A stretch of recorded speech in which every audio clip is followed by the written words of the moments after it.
Bonjour à tous, j'espère que tout le monde a pu se connecter avec le lien Zoom ou sur Facebook ou avec les autres outils de connexion. Puis bienvenue à tous ceux qui sont présents aujourd'hui pour cette présentation des têtes de liste régionales. Donc voilà, je vous présente le dossier de presse que vous pouvez récupérer à l'entrée ou que vous recevrez bientôt par email si vous nous fournissez vos coordonnées. Je suis Noam Léandri, je suis le porte-parole de cet appel. Et avant de passer aux présentations des têtes de liste, je voulais vous faire un petit rappel sur la dynamique de cet appel écologique, citoyen et solidaire qu'on a lancé maintenant il y a plus de 3 mois et qui connaît un franc succès puisqu'on est à près de 2200 signataires aujourd'hui. On a dépassé le cap des 2021 et c'est un très bon signe pour cette élection régionale qui se tient en 2021. Il y a 5 partis, je vous rappelle, qui sont en soutien de cet appel. Europe Écologie Les Verts, Génération.S, Génération Écologie, Allons Enfants, Ensemble sur nos territoires. Il y en aura d'autres à venir, mais c'est encore à suivre.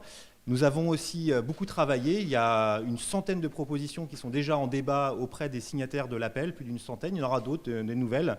Ils sont issus de 11 ateliers qui ont réuni plus de 800 participants et qui nous ont permis d'enrichir tout ce programme parce qu'on a besoin de mesures fortes et opérationnelles vite pour répondre aux urgences écologiques, urgences sociales, urgences sanitaires. Et on a besoin d'avoir une équipe régionale qui sera forte, soudée et efficace tout de suite.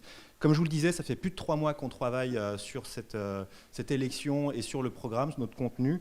On va y revenir et vous dire qu'on a travaillé aussi bien avec tous les acteurs de terrain, que ce soit les entreprises, les syndicats, les agriculteurs, le monde de la culture, de la santé, les étudiants, les associations de jeunesse et j'en passe. Mais il y en a beaucoup de personnes que nous avons rencontrées et je peux vous dire qu'on a maintenant un programme très riche, très puissant, et on va vous en présenter 5 grandes mesures phares. Ce n'est pas les seules, mais en tout cas, c'est les premières qui nous semblent aussi très pertinentes et très importantes dans le contexte que je venais de décrire.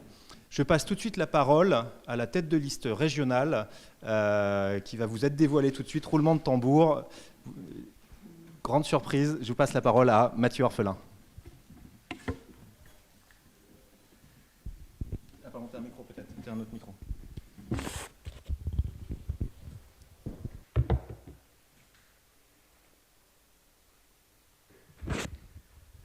Chers toutes et tous, un seul objectif, gagner.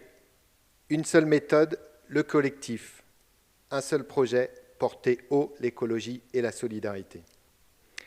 Quelle fierté aujourd'hui de présenter devant vous les premiers visages de l'équipe régionale de l'écologie et de la solidarité.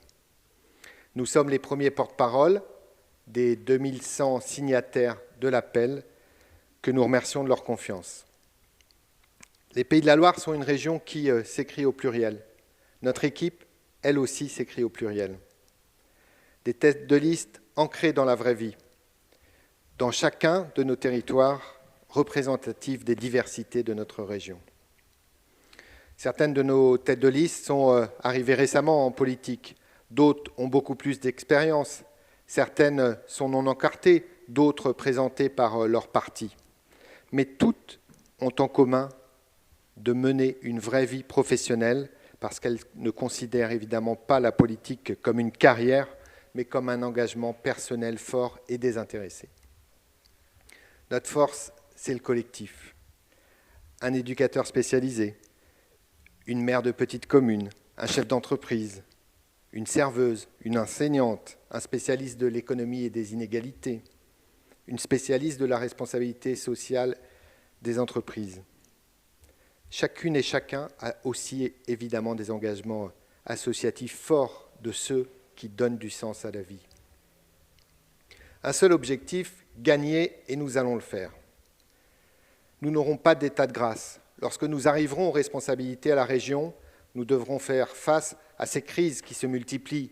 Crise sanitaire, crise sociale, crise économique, crise écologique. C'est la raison pour laquelle le social et l'économie seront deux piliers très importants de notre campagne. En conséquence, nous nous préparons très sérieusement depuis des mois à prendre la responsabilité de la conduite de la région dès le 20 juin prochain. Nous avons mis sur la table déjà plus de 90 propositions de mesures qui sont en concertation avec les forces vives du territoire et les acteurs du territoire, parce que nous les associerons tous à ce nouveau cap que nous voulons pour la région. J'étais encore hier à l'Assemblée nationale à essayer de corriger le manque d'ambition du gouvernement sur la loi climat. Mais l'exécutif aujourd'hui s'entête dans son pur greenwashing. Eh bien, ce que l'État n'arrive pas à faire au niveau national, nous le ferons au niveau du Conseil régional. L'État n'est pas moteur sur la transition écologique, eh bien, nous le serons au niveau régional. Nous porterons l'écologie des solutions pour toutes et pour tous. L'écologie sociale, l'écologie qui accompagne toutes les entreprises, et en particulier d'abord les PME et les TPE. L'écologie qui crée de l'emploi sur nos territoires. L'écologie qui renforce nos territoires, avec évidemment un soutien renforcé, là aussi, aux maires des petites communes. L'écologie qui fait progresser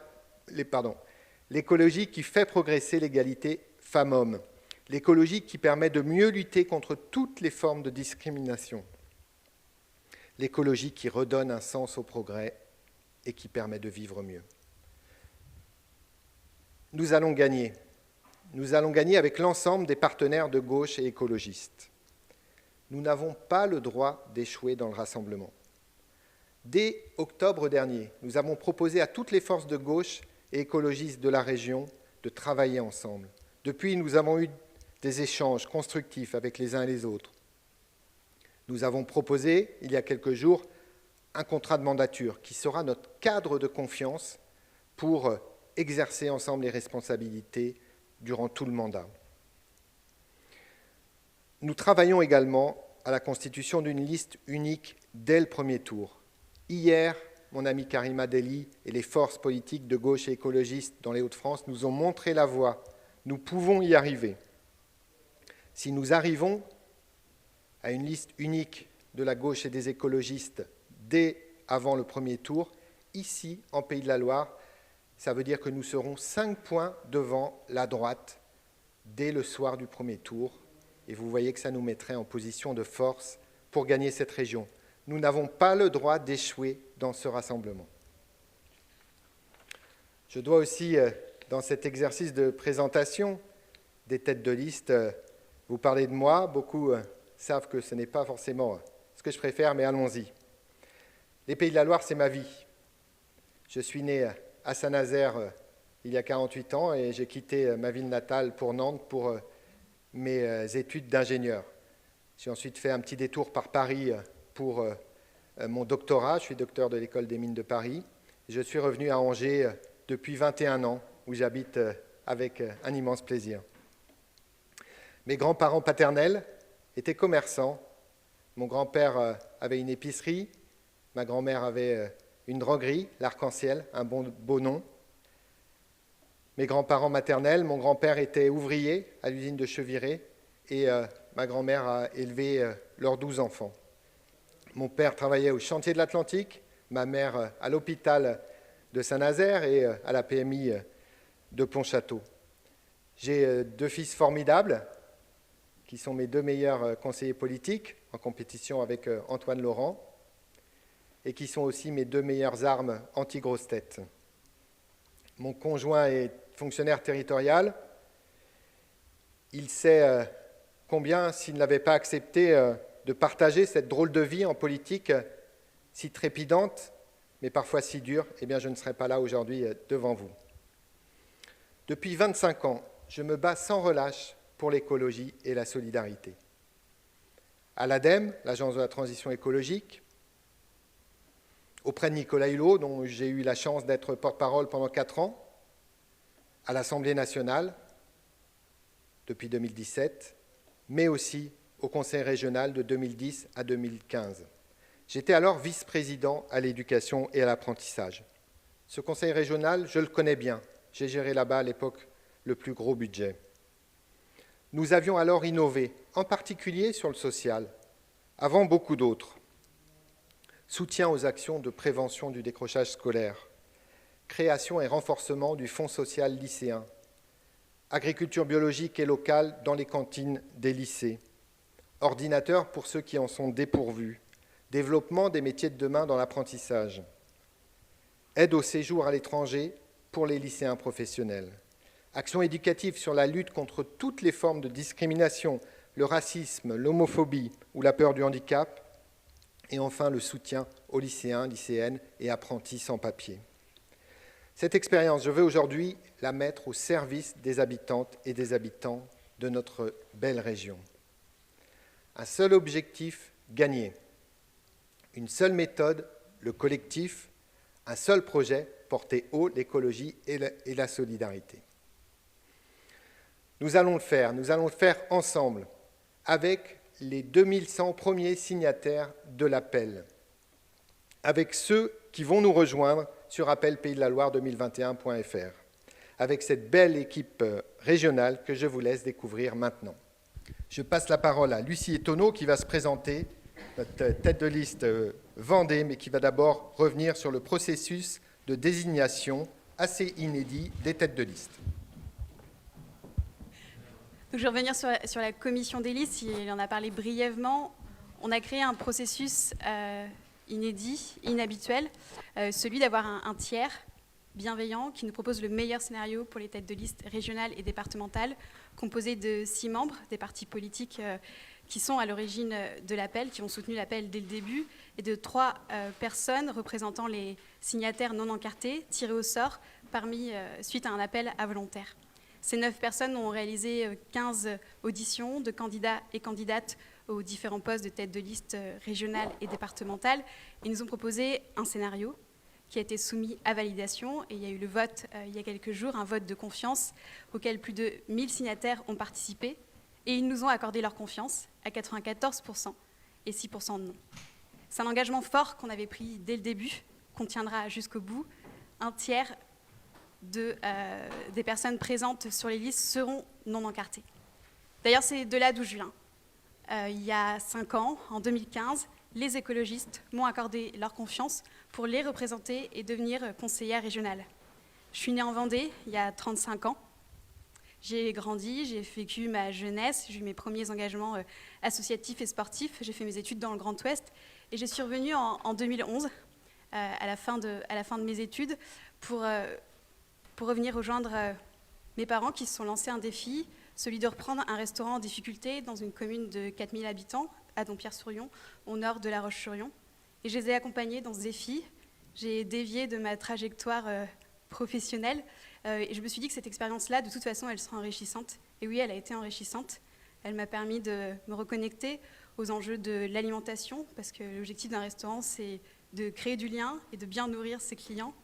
Je me suis investie au niveau associatif sur les questions de compostage, d'agriculture, d'alimentation à l'échelle de la commune, à l'échelle de l'agglo, mais également à l'échelle du département. Et c'est ça qui m'a fait rencontrer aussi les militants écologistes et qui m'a motivée à m'engager en politique à moins de 30 ans.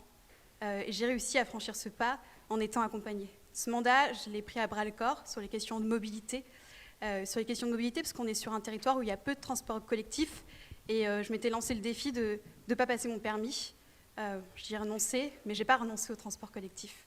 Et grâce à mon bagage d'économiste, cette commission de transport qui est très technique, j'ai pu l'apprivoiser en étant au contact des usagers régulièrement, des associations. Je pense aux associations vélo. Et hier, vous avez vu dans la presse, il y a un collectif Vélo Pays de la Loire qui s'est créé. C'est quelque chose de très important. C'est une étape de franchie, d'avoir des acteurs qui se fédèrent. Et là, ça va être le rôle de la région. Le rôle de la région de les accompagner pour que demain, le vélo devienne un mode de transport, pour que demain, il puisse être un mode de transport pas uniquement dans les centres urbains, mais également dans le périurbain et dans le milieu rural. Parce que la région, elle a ce rôle-là de fixer un cap, d'apporter du soutien aux entreprises, on l'a dit, aux acteurs, aux élus du territoire. Or, aujourd'hui, on fait le constat que certaines PME, et on l'a vu parce qu'on en a rencontré, elles sont découragées de répondre aux appels d'offres à la région des Pays de la Loire parce que les critères ou ce sur quoi elles s'engagent dans la transition, c'est-à-dire les critères de transition écologique, les critères environnementaux, les critères d'égalité femmes-hommes, les critères sociaux ne sont pas assez pris en compte. C'est souvent le prix qui est un déterminant. Et ça, c'est quelque chose qu'il faudra changer pour inciter ces PME à répondre à ces appels d'offres et monter en puissance, en compétences, parce qu'on a besoin de tous et toutes pour réussir cette transition écologique, cette transition sociale. Sur l'autre point, et la mesure forte qu'on portera, c'est cette mesure zéro paperasse. Alors pourquoi on l'a appelée zéro paperasse ? Parce qu'on a rencontré des élus, des membres d'associations qui étaient découragés d'aller chercher des aides à la région ou qui simplement ne les sollicitaient pas parce que ça demande trop d'énergie, trop d'investissement et du coup, et pas assez d'accompagnement. Donc l'idée, c'est vraiment d'avoir des aides qui soient zéro paperasse, mais derrière, qu'il y ait des critères, à la fois sur l'environnement, à la fois sur l'égalité femmes-hommes, à la fois des critères d'engagement aussi sur des responsabilités sociétales des entreprises pour accompagner au mieux ce tissu. On l'a dit tout à l'heure, ce cap de la région, il est à poser collectivement, à partager, à monter en compétences, à la fois sur tous les échelons et sur tous les territoires. Et c'est ça qu'on va porter demain aux manettes des Pays de la Loire. Et donc, je laisse la parole à Solène.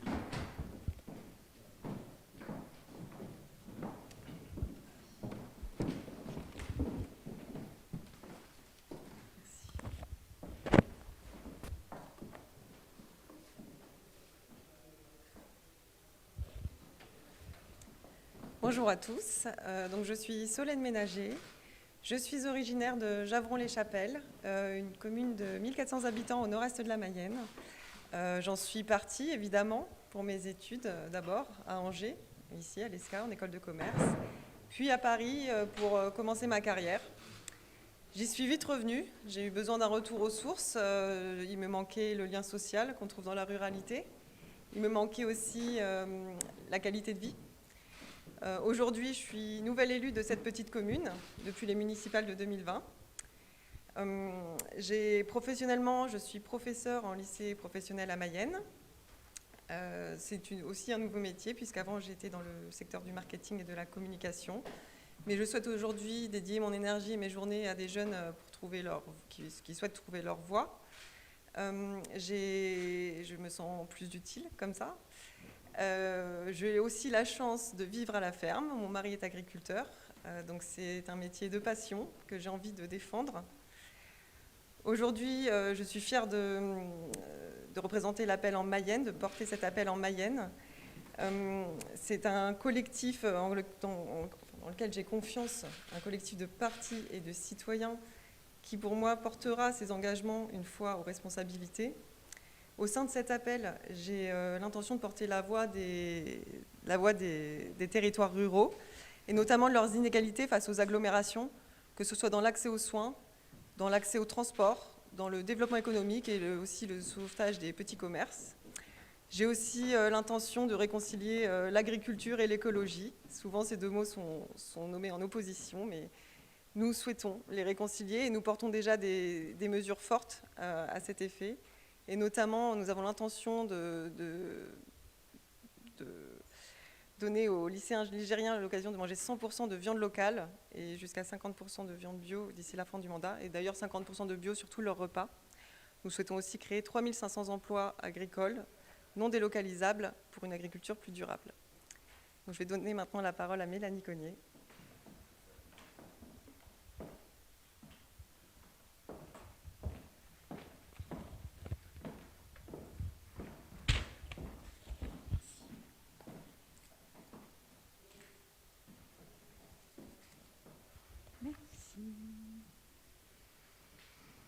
Bonjour à tous. Donc moi je suis Mélanie Cosnier, j'ai 48 ans, je suis mariée et j'ai 3 grands-enfants. J'habite dans la Sarthe et j'ai été désignée tête de liste pour la Sarthe, pour cet appel pour une région Pays de la Loire écologique, citoyenne et solidaire. Je suis auxiliaire de vie à domicile sur la communauté de communes de Sablé-sur-Sarthe. Je suis originaire des Yvelines. J'ai quitté les Yvelines en 92 pour Saint-Nazaire, où j'ai fait mes études pendant 4 ans. Ensuite, on est parti habiter 15 ans en Gironde. Et il y a un peu plus de 10 ans, on est revenu en Sarthe, parce qu'en fait, je suis mariée avec un Sartois pure souche. Voilà, donc aujourd'hui, je suis sartoise depuis plus de 10 ans. J'ai été tirée au sort pour participer à la Convention citoyenne pour le climat en septembre 2019. Voilà, ça fait donc quasiment 1 an et demi que je suis membre de la Convention et qu'on a travaillé sur des propositions pour réduire d'au moins 40% les émissions de gaz à effet de serre dans un esprit de justice sociale. Aujourd'hui, depuis maintenant presque 8 mois, ça passe très vite, je suis maire de ma commune de Souvigné-sur-Sarthe, une commune de 630 habitants à côté de Sablé-sur-Sarthe, à la frontière mayonnaise. Voilà, que vous dire d'autre?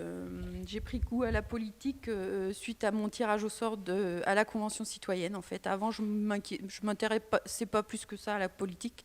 J'allais voter comme tout le monde, mais voilà. Et aujourd'hui, voilà, et je me suis dit que ce serait bien de m'engager politiquement. Déjà, la mairie, c'est la politique au sens de la vie de la cité, mais après la région, je m'engage parce que je trouve que le gouvernement a fait n'importe quoi avec les propositions de la Convention citoyenne pour le climat.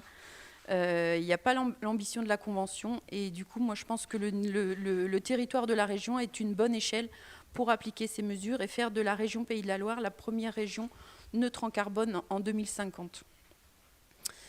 Alors ensuite, dans le cadre de mon travail d'auxiliaire de vie à domicile, j'ai beaucoup travaillé, on travaille beaucoup avec des familles qui sont dans la précarité, on peut le dire. Et j'ai visité beaucoup de logements, des vrais passoires thermiques, c'est-à-dire que c'est des gens qui habitent la maison, ils ont beau chauffer, ça chauffe, il fait jamais chaud.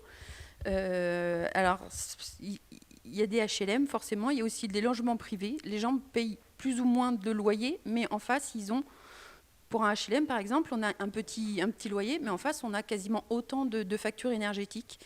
Et moi, je trouve qu'une mesure qui vient de la proposition de la Convention citoyenne pour le climat, mais qui est portée par beaucoup d'associations, d'ONG, de politiques depuis très longtemps, qui est la rénovation énergétique globale des bâtiments, avec un reste à charge quasi nul pour les foyers les plus précaires, permettront justement à ces foyers de gagner en pouvoir d'achat, parce qu'en réduisant la facture énergétique, forcément on récupère de l'argent, et de gagner en confort aussi, parce qu'une maison pleine de courant d'air, c'est pas très agréable.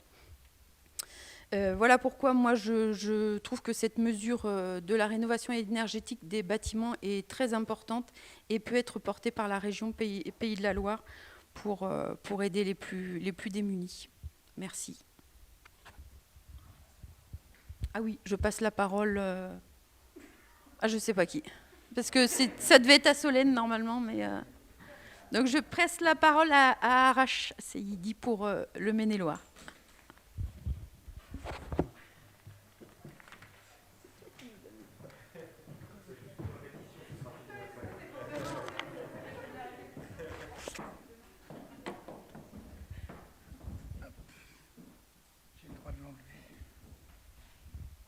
Bonjour à toutes et à tous. Donc, Arash Seyidi, j'ai 45 ans, je suis conseiller municipal à Angers où j'ai grandi et passé les 40 dernières années, par un petit crochet à Lille où j'ai étudié le droit et obtenu un master en droit public qui m'a mené tout droit à revenir à Angers et devenir chef d'entreprise dans la restauration. Voilà. Mais depuis 15 ans, j'ai simultanément mené cette activité professionnelle avec un engagement politique assez présent, puisque en même temps que mon activité dans la restauration, j'ai été plusieurs années à l'Assemblée nationale collaborateur parlementaire, ouvert un second établissement et participé aux côtés de Benoît Hamon à la campagne de 2017 et à la création de son jeune mouvement Génération. À côté de ça, je suis très investi dans une fédération nationale de café-culture qui, par exemple, a organisé l'été dernier, pendant la crise sanitaire, dans le respect des normes et donc des concerts en extérieur, on a organisé une série de 14 concerts dans les conditions difficiles de cet été parce qu'on pensait et on pense toujours que la culture est une respiration essentielle à la vie de nos concitoyens dans cette période de crise. Le moteur principal de mon engagement politique a toujours été la lutte contre les inégalités, quelles qu'elles soient. Et c'est pour ça que l'urgence climatique, je considère que c'est un prolongement naturel de cette lutte parce que les personnes qui aujourd'hui sont les premières impactées par la crise écologique et qui vont l'être de plus en plus sont celles qui prennent déjà de plein fouet la crise sociale les plus précaires, les plus fragiles. C'est ces personnes-là qui n'ont pas les moyens d'aller habiter là où c'est le moins pollué. C'est ces personnes-là qui n'ont pas forcément les moyens de pouvoir choisir la nourriture la plus saine. Donc c'est pour ces gens-là aussi que nous voulons porter cette transition écologique qui, pour nous, dans notre esprit, est toujours intimement liée à un besoin de justice sociale. Il y a une mesure dans cet engagement que je veux porter à la région et dans ce contexte, il y a une mesure qui, un plan de notre action qui m'est très cher, c'est le plan d'urgence jeunesse qui va consister à investir 500 millions d'euros sur ce mandat pour les jeunes parce que nous pensons que chaque jeune aujourd'hui et demain doit avoir les mêmes chances que les autres de construire son avenir, avoir les mêmes moyens de construire son avenir. Et par exemple, nous encouragerons toutes les collectivités qui le souhaiteront et les aiderons à élargir le RSA aux moins de 25 ans parce que, vous le savez tous, les jeunes, quand ils arrivent à la fin de leur bac, pour choisir leur orientation professionnelle, pour faire des études, pour choisir un métier qu'ils devront exercer tout le reste de leur vie, en fonction des moyens qu'ils ont, ils n'ont pas les mêmes chances, ils n'ont pas les mêmes choix, et nous, on veut aller vers ça. Également, les mesures que nous porterons dans les lycées tendront vers cette égalité des chances pour tous les jeunes et toutes les jeunes de la région. Voilà. Je vous remercie.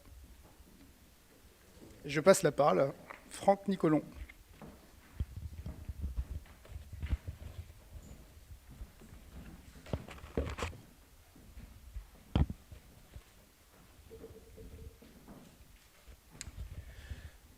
Bonjour à toutes et à tous. Je m'appelle Franck Nicolon, je suis tête de liste pour la Loire-Atlantique. Je suis né à Nantes il y a 57 ans. Je vis dans la belle ville de Clisson, dans le très beau vignoble du Muscadet. Et je suis le père d'un grand garçon de 31 ans et l'heureux grand-père d'une adorable petite fille de 18 mois. Alors ma vie, c'est celle d'un travailleur social qui travaille depuis 37 ans dans des associations de protection de l'enfance aux côtés des familles les plus en difficulté. Une vie d'élu local aussi, conseiller municipal depuis 2003 à Clisson et conseiller régional depuis 2015. Une vie d'élu aux côtés de mes concitoyens à trouver des solutions, à soutenir et financer des projets, à donner des perspectives, à améliorer la sécurité des formations, de l'école, de l'emploi, finalement du bien vivre ensemble. Et cette expérience au service du lien social et de la fraternité depuis 30 ans maintenant, je l'engage pour la région aux côtés de Mathieu Orphelin et du collectif de l'équipe régionale de l'écologie. Aujourd'hui, dans notre région, 500 apprentis n'ont plus de contrat. Le rectorat n'a toujours pas fourni les chiffres du décrochage scolaire. Les restaurateurs, les comédiens occupants des théâtres représentent des secteurs économiques sinistrés, à l'arrêt, finalement sans solution à moyen terme apportée par le gouvernement. Nos concitoyens ont besoin de perspectives, de sécurité de l'emploi, de sécurité pour leur environnement, pour leur santé. Et notre équipe à la région prépare la sécurité de demain, celle de nos enfants, avec 1 milliard d'euros d'investissement supplémentaires pour la transition écologique. Chaque euro investi le sera pour la transition grâce à un grand fonds citoyen et à des obligations vertes. Autrement dit, pas 1 euro emprunté s'il ne profite pas à nos enfants. Et je termine mon intervention en reprenant la citation de Mathieu dans sa présentation tout à l'heure. Un seul objectif, le 20 juin, faire gagner l'écologie et la solidarité. Merci pour votre écoute.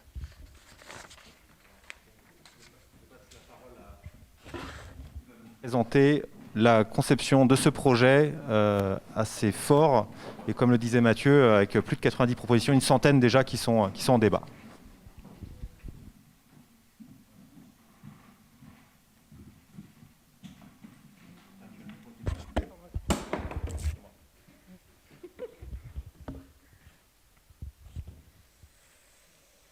Bonjour à tous et à toutes.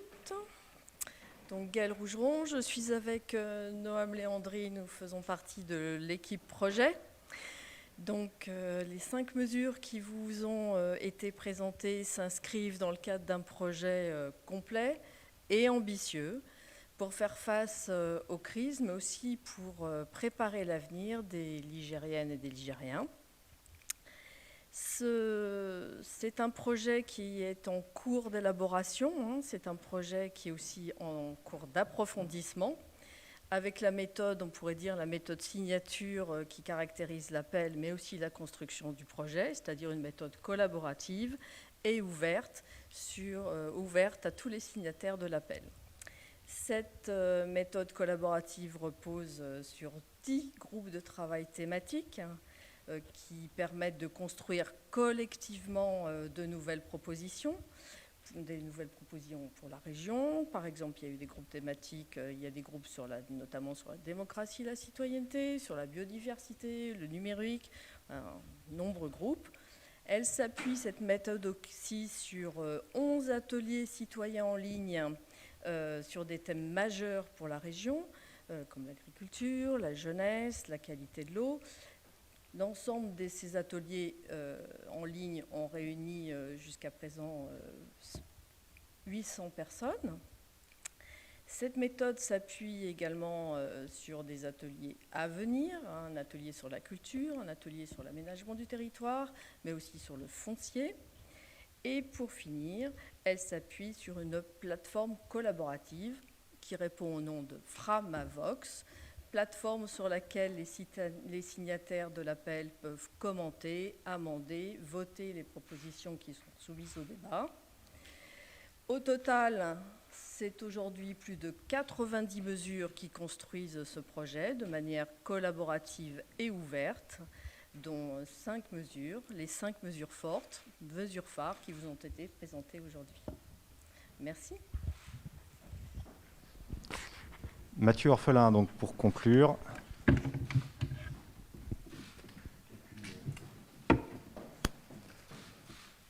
Et puis nous passerons.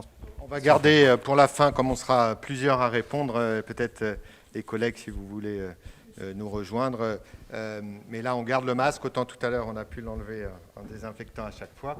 Merci à vous toutes et à vous tous. Vous voyez cette équipe. Désolé pour ceux qui étaient en ligne et qui ont loupé 2 minutes, un petit peu moins de 2 minutes de ma présentation tout à l'heure. Effectivement, je la referai chaque jour d'ici à l'élection. Non, blague à part, on vous l'envoie tout à l'heure. Elle a été parfaitement enregistrée ici, voilà. Et merci pour cette présentation. Je ne vois plus Gaëlle, elle est là, du projet. Je le disais tout à l'heure, 2 priorités fortes, le social et en particulier d'abord pour les jeunes. C'est pour ça que nous avons sorti dès il y a quelques semaines 36 premières mesures, notre plan urgence jeunesse, dont on a vu qu'il a déjà commencé à inspirer la présidente de région sur certaines de nos mesures. Mais voilà, un plan pour accompagner et redonner espoir à nos jeunesses. Et puis, d'ici quelques jours, un grand plan de rebond et de soutien et de conversion de l'économie. Voilà, merci à vous toutes et à vous tous. Et on est à votre disposition pour répondre à vos questions. En ligne, les journalistes les posent sur Zoom. Et donc, j'en ai déjà une ici, mais je propose de commencer par le local, puisque nous sommes en Pays de la Loire, de vous passer la parole si vous avez des questions, mesdames et messieurs les journalistes de la salle. Alors, on désinfecte bien à chaque fois. Bon, si ça a été désinfecté, c'est l'essentiel. Non, vous disiez, il était question tout à l'heure de discussion à gauche pour être absolument unis, et si possible avant le premier tour. Là, vous présentez des têtes de liste dans tous les départements. Est-ce que c'est pas mettre la charrue avant les bœufs ? Alors d'abord, vous avez raison, nous souhaitons travailler avec l'ensemble des forces de gauche et écologistes dans cette région. Nous l'avons proposé dès fin octobre et depuis, nous avons eu des réunions de travail avec les uns et les autres. Nous avons, la semaine dernière, proposé un contrat de mandature qui sera le cadre général de confiance pour exercer ensemble les responsabilités à la région dès le 21 juin. Donc le cadre, il est là, la volonté, elle est là, faire ensemble, large rassemblement. Karima Delli et les forces politiques de gauche et écologistes l'ont montré, nous ont montré la voie hier en Hauts-de-France. Nous pouvons le faire ici et ce serait le meilleur scénario pour gagner, pour assurer cette victoire. Je le disais tout à l'heure, si nous nous rassemblons au premier tour, nous pouvons être 5 points devant les droites, et donc ce qui nous met en position de force. Donc nous continuons à travailler avec les uns et les autres pour que tout ça puisse se concrétiser.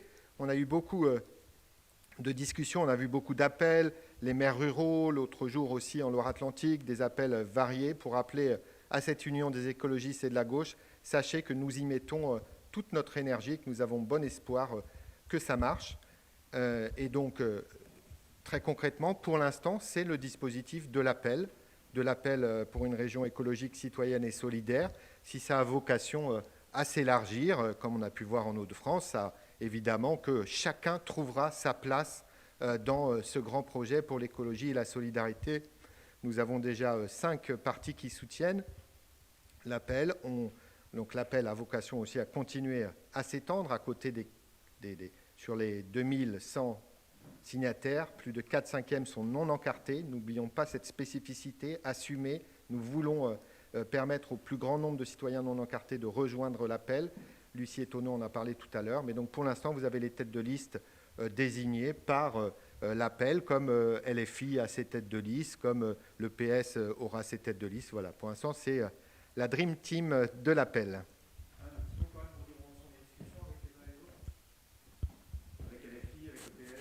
Tout à fait. Est-ce que je passe la parole ou est-ce que je continue ?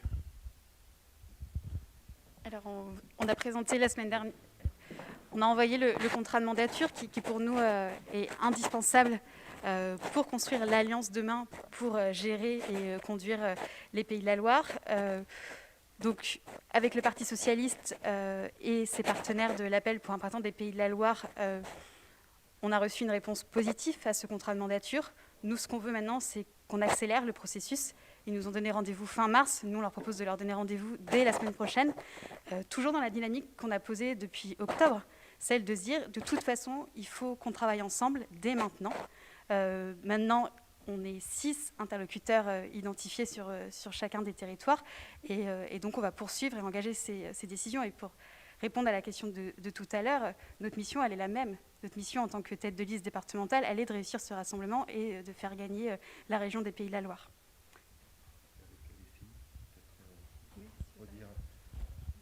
Pardon.